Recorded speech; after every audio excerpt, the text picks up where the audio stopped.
A very good morning to all my dear students. Today we are just going to start our new lesson, that is lesson number 10, the sermon at Banaras. Here sermon means that when you give or you preach someone. It means यहाँ पर आपको संदेश देना is a kind of sermon at Banaras. Here Banaras spelling it was an ancient spelling which just lies in the time of our Gautam Buddha. So here the sermon at Banaras is the name of this very lesson, and this very title has been indicated throughout the lesson. We will find out the correlation between the title and the topic, themes and plots and story of this very lesson. Now let's get started, but before starting this very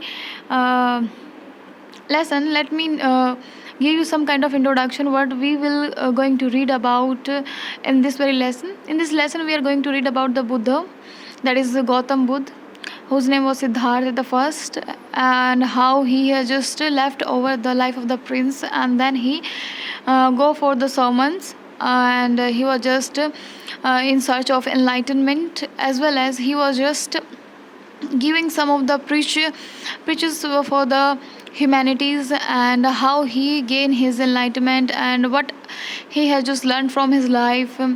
And we will come to know about the life and struggle of our Gautam Buddha and how he became the monk in his life. Now here we have some of the activities which you have to you can say do in your notebook. First thing is that what is the sermon. I have already been told that what do you mean by sermon. Sermons are the preachers.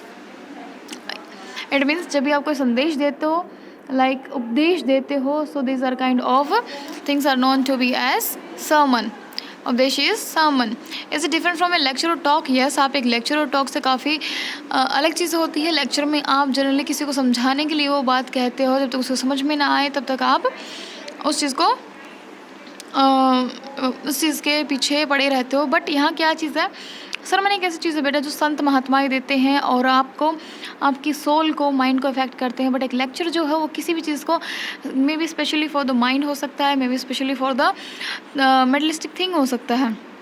So talk, अगर हम बातचीत करते हैं तो yes, हम सिर्फ दो you can say ऐसे 2 या 3 में बात होगी, या फिर पूरे 1000 लोगों में भी अगर हम जूम मीटिंग कर रहे हैं तो it's a kind of lecture, not the or you will convert it into the conversation, not a talk. So here the talk and lecture are the not for the universal thing, but sermon are the universal.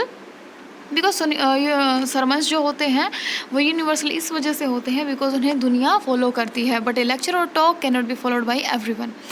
So can this word can also be use in a negative way or as a joke, as in my mother sermon about getting my work done on time. Now हम का क्या इस चीज़ को negative way में भी use कर सकते हो या फिर जॉक के रूप में, जैसे कि यहाँ दिया गया है कि मेरी माँ ने मुझे बहुत देर तक संदेश दिया, उपदेश दिया कि मुझे मेरा काम टाइम पे करना चाहिए. So you have to find out the questions answer here and then you tell me about the really thing कि आपको क्या लगता है कि जो sermon word है वो इस तरीके से mocking manner में भी यूज़ किया जा सकता है. The second point here, find out the meaning of the word and phrases given in the box. You have to find out the difficult word meaning which are just given in the blue box. One is afflicted with, another one be composed, another one is desolation and lamentation, procure and be subject to. Now, so third point is here, have you heard of the sermon on the mount? क्या तुमने कभी भी किसी पहाड़ की चोटी पर सरमन के बारे में सुना है? Who delivered, कौन इसको देता है? Who do you think delivered a sermon at Banaras? सो यहाँ पर मेनली जनरली बात की गई है एक ऐसी चीज़ की जिसमें हम उपदेश के बारे में बात करेंगे, और ये उपदेश कौन देता है? हमारे गौतम बुद्ध. सो यहाँ पर हमें एक किताब के बारे में पूछा जाता है, that is sermon on the mount. ये एक बुक का नाम है. यहाँ पर हम इसमें सरमन के बारे में पढ़ते हैं, बहुत सारे उपदेशों के बारे में पढ़ते हैं जो किसने दिए थे? जीसस क्राइस्ट ने दिए थे. उनका सबका कलेक्शन है इसमें. So if you have done with this then आपको ये भी पता होगा कि किसने दिए थे. ऑब्वियसली जीसस क्राइस्ट ने दिए थे. सो आपको क्या लगता है कि सरमन एट बनारस किसने दिए थे? यानी कि माउंट एक जगह का नाम है, सरमन वहाँ किसी ने दिया था, वो थे जीसस क्राइस्ट. और सरमन एट बनारस में हमें कौन उपदेश देंगे? हमारे Gautam Buddha. Now let's get started with the lesson. Here Gautam Buddha 563 BC to 483 BC. Here, this you can say time period has been just before the Christ. It means Jesus Christ भी पैदा नहीं हुए थे, उससे पहले हमारे गौतम बुद्धा पैदा हो चुके थे. Here 563 to 483. अब देखिए, अब आप सोच रहे होंगे कि वो जन्म तो उन्होंने 563 ईस्वी में लिया, लेकिन वो 483 में कैसे मर गए? उल्टा थोड़ी चलता टाइम. लेकिन जिस टाइम पे BC था, यानी कि बिफोर क्राइस्ट टाइम शुरू हुआ था, उसके बाद से जो AD टाइम शुरू हुआ था, उससे पहले जो इराज थी वो उल्टी चलती थी. यानी कि अगर आपने जन्म लिया है 2 सेंचुरी में, तो अगर आपकी डेथ होगी तो वो 1st सेंचुरी में होगी, या जो माइनस सेंचुरीज होती हैं उसमें होगी. It cannot be in the 3rd, 4th and 5th century. So the century was the time period at the time of before Christ, when it was used to declining form, right? So began life as a prince named Siddharth Gautam. यहाँ हम गौतम बुद्ध के बारे में पढ़ रहे हैं कि उन्होंने अपनी लाइफ कैसे स्टार्ट की थी. वो एक प्रिंस थे, उनका नाम सिद्धार्थ था, गौतम था, Siddharth Gautam. In northern India के नॉर्दर्न इलाके में वो एक प्रिंस थे. एट 12 जब वो 12 साल के हुए तो उन्हें स्कूलिंग के लिए the Hindu sacred scriptures and the 4 relators he return home to marry a princess. अब जब वो स्कूल गए तब हिंदू सेक्रेड स्क्रिप्चर्स वो पढ़ के आए, स्कूलिंग जिसे हम कहते हैं. और उसके बाद 4 साल के बाद आने के बाद उनकी शादी हो गई एक प्रिंसेस से. They had a son and lived for 10 years as befitted royalty. शादी होने के 10 साल बाद तक वो बिल्कुल रॉयलिटी में जिए. उन्हें दुख दर्द क्या होता है उन्हें पता ही नहीं था. उनका एक बच्चा भी था, एक लड़का भी था, जिसका नाम राहुल था. At about the age of 25, जब वो 25 साल के हुए, the prince heretofore shielded from the sufferings of the world. अब देखिए, यहाँ तक हमें ये पता चलता है कि प्रिंस को एक भी सफरिंग का नहीं पता कि क्या ओल्ड एज होती है, क्या एक बीमार बंदा होता है, कैसे मृत्यु होती है, उसे नहीं पता. दुख दर्द का उसे कुछ भी नहीं पता. एक्चुअली एक चीज़ होती है जो उसको इस चीज़ से बचाने के लिए उसके पिताजी एक काम करते हैं कि वो उसे कभी बाहर जाने ही नहीं देते, लोगों से मिलने ही नहीं देते. वो ऐसा इसलिए है क्योंकि एक बार एक भविष्यवाणी हुई थी कि गौतम बुद्ध जो हैं दुनिया का उद्धार करेंगे और ये जो भी पीड़ित लोग हैं उनकी सेवा करेंगे. तो अब एक लौता पुत्र था अपने राज्य में, उनके राजा का, तो इसलिए वो उसको बिल्कुल भी इन सब कामों में डालना नहीं चाहते थे. वो चाहते थे कि वो राजगद्दी संभाले. बट वही होता है जो टाइम का मंजूर होता है. नाउ लेट्स सी. अब वो 25 years के हो चुके हैं और अभी तक उन्हें सफरिंग के बारे में कुछ भी नहीं पता है.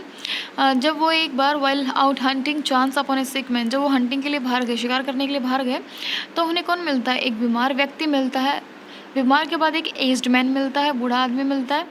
देन ए फ्यूनरल प्रोसेशन, उसके बाद उन्हें एक अर्थी जाती हुई दिखाई देती है. एंड फाइनली ये मॉन्क बेगिंग फॉर आर्म्स, और एक बार उन्हें क्या दिखता है? एक भिक्षु जो भिक्षा के लिए अपने हाथ फैला रहा है. These sights are so moved him that he at once went out into the world to seek enlightenment concerning the story he had witnessed.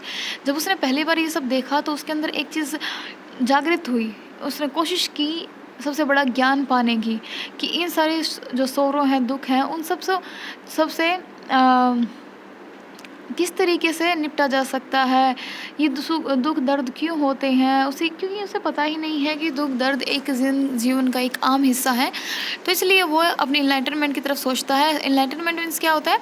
A state of high spiritual knowledge. Remember this.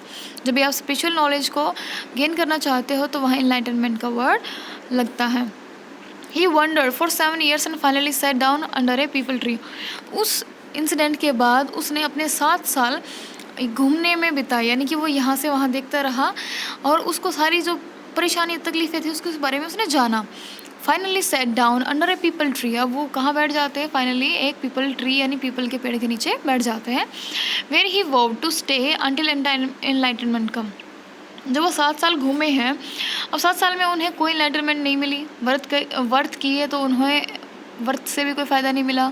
सो यहाँ पर उसको लगा नहीं कि ऐसा कुछ होने वाला है, तो वो एक पीपल के ट्री के नीचे बैठ जाते हैं. वहाँ पर कसम खाते हैं कि जब तक वो यहाँ जब तक नहीं उठेंगे तब तक उन्हें संपूर्ण स्पिरिचुअल नॉलेज नहीं हो जाती. एनलाइटेड आफ्टर 7 days इसी दिन जब वो अपने ज्ञान की प्राप्ति के लिए वहाँ बैठे हुए थे, इन्हीं 7 दिनों में he renamed the tree the Bodhi tree. उन्होंने पीपल के ट्री को क्या बोल दिया, एक बोधि ट्री बोल दिया, the tree of wisdom, and began to teach and to share his new understanding. अब वो दुनिया को अपनी बातें सिखाते थे जो उन्होंने पूरे 7 साल में घूम कर सीखी हैं, वो लोगों तक पहुँचाते थे, अपनी अंडरस्टैंडिंग्स को क्रिएट करते थे। At that point he became known as Buddha. देखिए ट्री का नाम क्या था, बोधि, और इसके बाद उनका नाम क्या पड़ा, Buddha. It means the awakened और द इनलाइटेंड, जो जागृत हो चुका है, जिसमें ज्ञान आ चुका है, और बिल्कुल एक स्पिरिचुअल पर्सन को हम बुद्धा बोलते हैं। द बुद्धा प्रीज्ड मीन्स होता है बेटा उपदेश देना, सरमन की तरह। सरमन तो वो उपदेश होते हैं, और उपदेश देना क्या होता है, preached. His first sermon at the city of Banaras, उन्होंने पहला जो उपदेश दिया था वो बनारस में दिया था। Most the dipping places on the river Ganges, यहाँ गंगेस मीन्स गंगा रिवर के बारे में बोला गया है। तो यहाँ पर हम जैसे जानते हैं कि भाई रिवर गंगा को एक हॉली रिवर माना जाता है। That sermon has been preserved and is given here, तो वहाँ पर एक प्लेस है जहाँ पर उसको जैसे नहाने के लिए हम गंगेज रिवर पर जाते हैं, राइट, वहाँ पर उन्होंने सरमन दिया था, और वहाँ के एरिया को प्रिजर्व रखा गया है। It reflects the Buddha's wisdom about one inscrutable kind of suffering. Now यहाँ पर हमें पता चलता है कि वो सफरिंग जो वो फील कर रहे थे, वो जो कोई और नहीं कर सकता था, यहाँ हमें बुद्धा की ये पर्सनैलिटी नज़र आती है। अब देखते हैं वो क्या बात थी जिससे हमें उसकी पर्सनैलिटी का पूरा पता लगता है। Here Kisa Gautami had only son, ये जो टर्म थी जो उन्होंने उपदेश दिया था वो कैसे दिया था, now see. Here Kisa Gautami was one of the pupil of our first pupil of our Gautama. So here Kisa Gautami had only one son, उसके पास एक ही लड़का था, एंड ही डाइड, वो मर गया। In her grief she cried the dead child to all her neighbours, अब वो एक ही करके हर एक नेबर के पास अपने मरे हुए बच्चे को ले गई। आस्किंग देम फॉर मेडिसिन, कि उनके पास कोई मेडिसिन हो तो दे दीजिए ताकि वो जिंदा हो जाए। एंड द पीपल सेड, लोग कहते हैं, she has lost her senses the वो इज़ डेड, वो अपने बच्चे के मरने के गम में काफ़ी पागल हो चुकी थी। At length Kisa Gotami met a man who replied to her request, फिर एक किसा गौतमी को एक ऐसा इंसान मिलता है जो उसके इस रिक्वेस्ट का रिप्लाई भी करता है ना। वो कहता है, I can not give the medicine for thy child. देखिए यहाँ दी का मतलब है ancient word for you, and thy means for your. तो यहाँ मैं तुम्हें मेडिसिन नहीं दे सकता क्योंकि मुझे कोई मेडिसिन पता भी नहीं है, बट मैं एक ऐसे फिजिशियन को जानता हूँ, एक ऐसे डॉक्टर को जानता हूँ जो आपकी हेल्प कर सकता है। एंड द गर्ल सेड, जो किसा गौतमी है यहाँ पे उसको गर्ल बोला गया है। Pray tell me sir who is it, please मुझे बताइए कौन है, कहाँ है। And the man replied, go to Shakya Muni the Buddha, तो तुम्हें साक्या मुनि के पास जाना चाहिए जिसका नाम है Buddha. Now Kisa Gotami repaired to the Buddha and cried, अब वो उनके पास जाती है और रोती है, lord and masters give me the medicine that will cure my boy, भगवान और मालिक प्लीज़ मुझे मेडिसिन्स जो है वो दे दीजिए जो मेरे बच्चे को ठीक कर दे। Buddha answered, I want to a handful of mustard seed, वो कहता है मुझे क्या चाहिए, एक मुट्ठी भर दाने सरसों के चाहिए, तो कोई बड़ी बात नहीं थी। And when the girl in her joy promise to procure it the Buddha added, इतना कहते ही वो जो लड़की है यानी कि किसा गौतमी वो काफ़ी सरप्राइज हो जाती है और खुश हो जाती है कि तो बहुत आसान सा काम है, मैं भी ला कर देती हूँ। तो बुद्धा उसमें ऐड करते हैं, the mustard seed must be taken from a house where no one has lost a child, husband, parent और द फ्रेंड। तो वहाँ पर वो कहती है कि मस्टर्ड सीड, कहते हैं अपनी बात को ऐड करते हुए कहते हैं, मुझे मस्टर्ड सीड वहाँ के चाहिए जहाँ जिस घर में एक भी मृत्यु ना हुई हो, ना किसी का बच्चा मरा हो, ना किसी का हस्बैंड मरा हो, ना ही किसी का पेरेंट मरा हो, ना ही किसी का दोस्त मरा हो। नाउ यहाँ तक हमें पता चलता है कि किस तरीके से बुद्धा जो हैं वो अपनी प्रेजेंस ऑफ माइंड को यहाँ दिखाते हैं, और जो बातें कोई आम तौर पर नहीं समझ सकता ये उन्हें कितनी आसानी से उन्हें समझा सकते हैं। Now let's see. Poor Kisa Gotami now went from house to house, अब पूर जो बेचारी है किसा गौतमी वो घर से घर भटकती है। And the people pitied her and said, वो उन पर पीपल जो है उस पर दया खाते हैं और कहते हैं, here is mustard seed take it, ये मस्टर्ड सीड्स हैं इसे ले जाओ। But when she asked did son or daughter, a mother, a father die in your family, जब वो ये पूछती है कि क्या तुम्हारे घर में कभी किसी की मृत्यु हुई है? क्या तुम्हारे किसी बेटे की, पापा, मम्मी, चाचा, फूफा, जिसकी भी हुई है किसी की death? They all answered, alas the living are few but the dead are many. तो वो आंसर करते हैं कि वो बड़े दुख की बात है कि यहाँ रहने वाले यानी ज़िंदा तो बहुत ही कम हैं, बट जो डेड हैं वो बहुत ही ज़्यादा हैं। दैट मीन्स लोग मरते हैं हर किसी के घर में, और ये एक जीवन की रीत है, हम इसे पीछे नहीं हट सकते और हम इसे बच भी नहीं सकते। Do not remind us of your deepest grief. हमें हमारा सबसे बड़ा दुख याद मत दिलाइए, हमें रोना भी आएगा।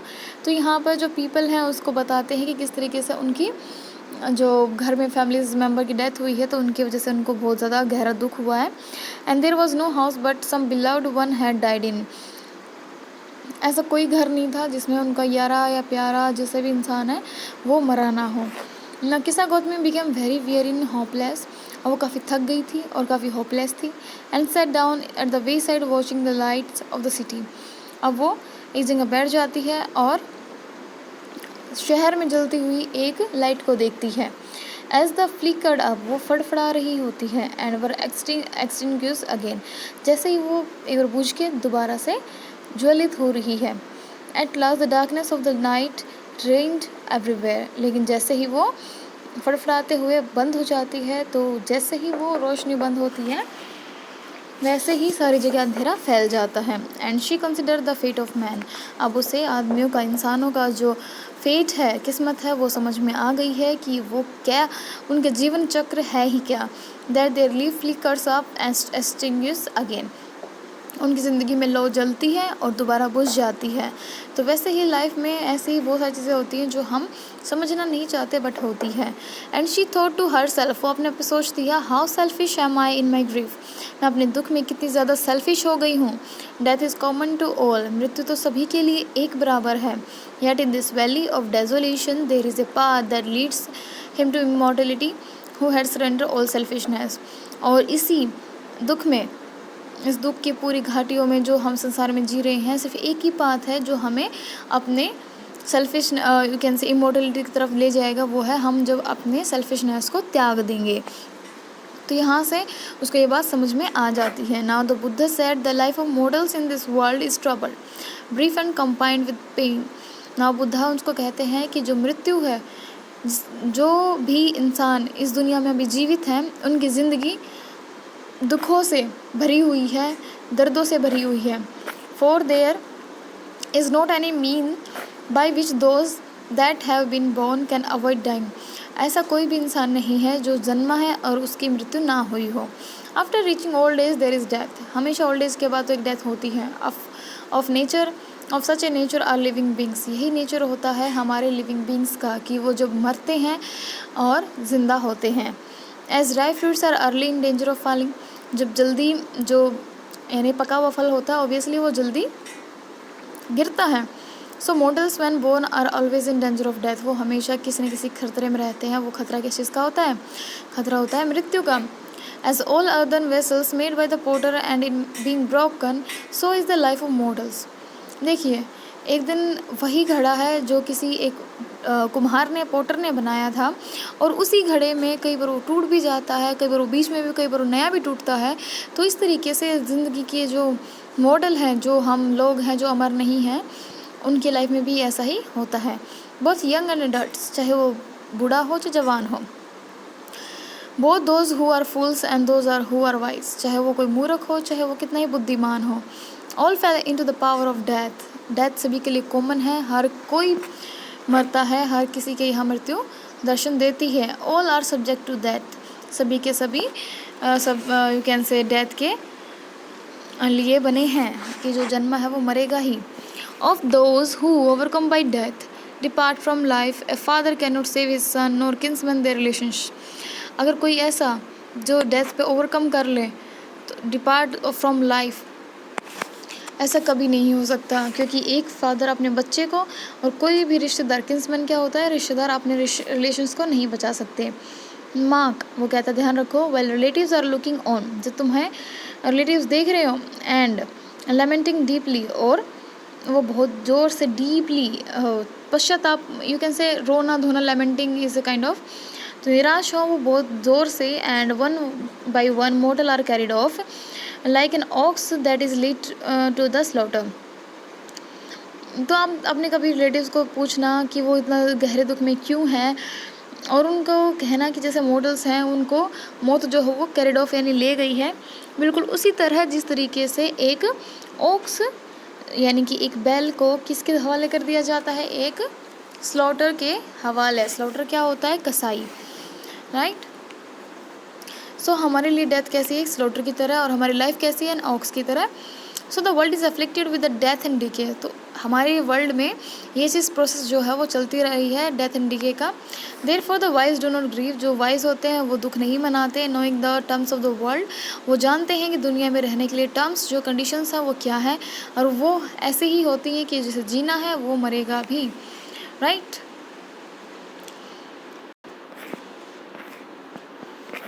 Now, not from weeping nor from grieving will anyone obtain peace of mind। ना तो रोने से ना ही दुख मनाने से किसी के भी मन को शांति नहीं मिलेगी।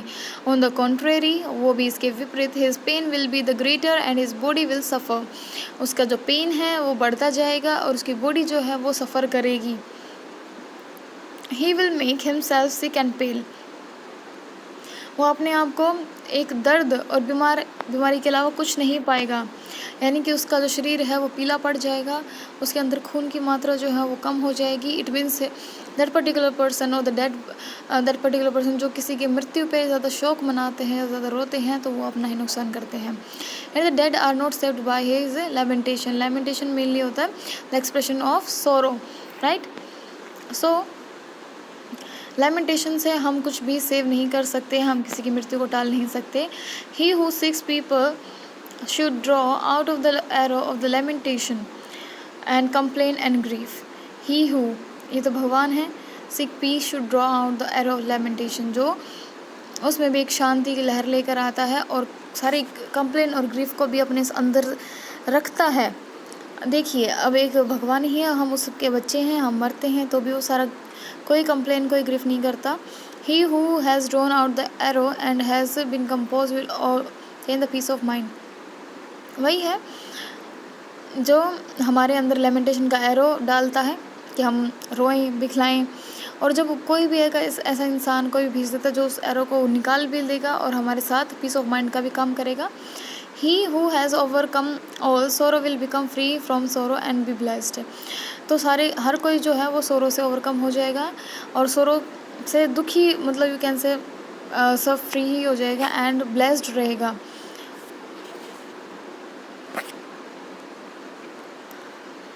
And so this is your lesson in which the sermon has been given by our Gautam Buddha to the Kissa Gautami, and here Kissa Gautami knows the real concept of life. Now what you have to do all these questions and answers in your notebook. So we'll meet in the next video with the next lesson.